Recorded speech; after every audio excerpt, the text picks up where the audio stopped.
Welcome to Luca and Miguel. Enjoy the video. You start with safety and access. Unplug the machine and remove the needle and presser foot so you can see the throat plate and bobbin area. Once done, raise the needle to its highest point and lift the presser foot to loosen tension. This makes jammed thread easier to remove. Next, remove the throat plate screws and lift the plate. You need a small screwdriver, tweezers, and a lint brush ready. These let you work precisely and avoid pushing debris deeper.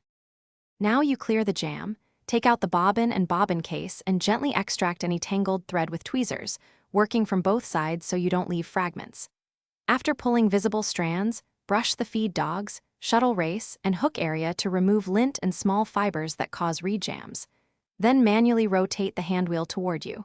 It helps you see if the mechanism moves smoothly and whether a hidden thread tail is still caught. Make sure nothing binds.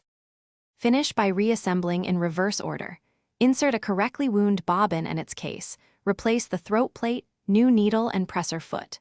Once reassembled, rethread the top thread following the exact threading path and lower the bobbin thread with a slow handwheel rotation.